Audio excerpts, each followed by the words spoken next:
Hello, I hope you're doing well. You might have noticed I've missed a few days. In my last video, I wasn't too well, and yes, I got COVID. So I've been off work isolating, although I've been working at home while I've been off.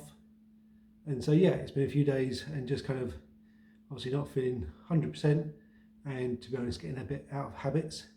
So now I'm picking things back up again, and hopefully we'll catch up with some reflections. So I've still been doing the readings and looking into it. Also, I think part of it was today I'm finishing off chapter 12, and in chapter 13 there was quite a lot for me to think about in terms of the parables of the kingdom and why Jesus speaks in parables. So I did want to do a bit of a longer piece of study on that. So hopefully there'll be a video on that tomorrow.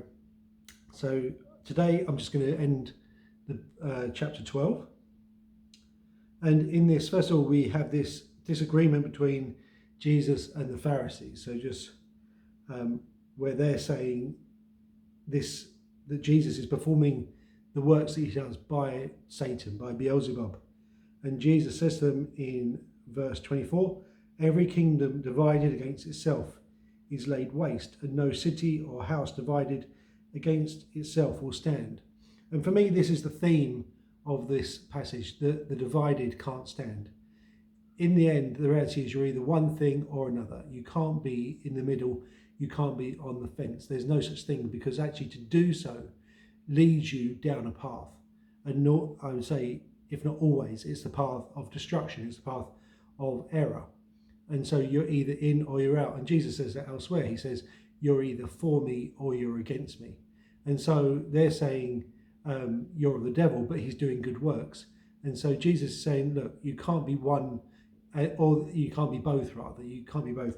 And he kind of carries that on in verse 30, where it says, either make the tree good and its fruit good, or make the tree bad and its fruit bad. So you can't say, well, you're good fruit, but it's of the devil. And so he's saying, by your fruit you'll know them. You can't be both. You can't be divided. And I think this is so important in our lives. We can't be divided. We can't have divided affections. We're either in or we're out. We're kind of for God or we're not for God. And sometimes I think we'll try and say, well, I like God, I'm this. But if we're not in, then we're out, basically. And you see this further on, where he talks about the unclean spirit. So in verse 43, it says, when the unclean spirit has gone out of a person, it passes through waterless places, seeking rest but finds none. Then it says, I will return to my house from which I came, and when it comes, it finds the house empty, swept, and put in order. Then it goes and brings with it 7 other spirits more evil than itself, and they enter and dwell there. And the last state of that person is worse than the first. So will it be with this evil generation. So it's for a person, but it can also be for the generation.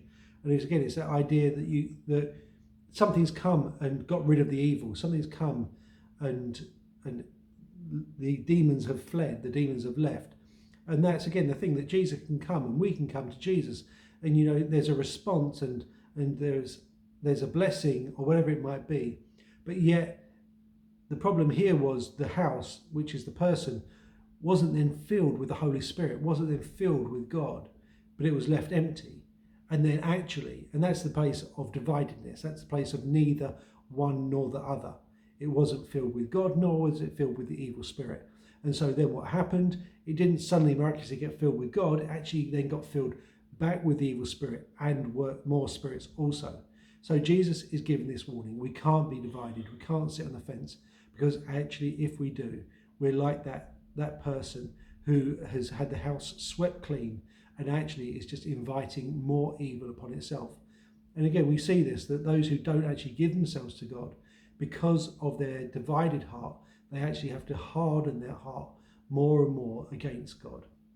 And so even at the end, we see where Jesus says that about his mother and brothers, that they come to him and he says that actually whoever does the will of my Father is my brother and my sister and my mother.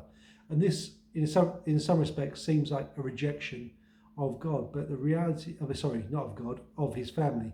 But the reality is, Jesus said, I'm not going to be divided in my affections. My affections are for God, to do the will of God. That's what the first call is. And again, these can be the sort of things that cause us to be divided.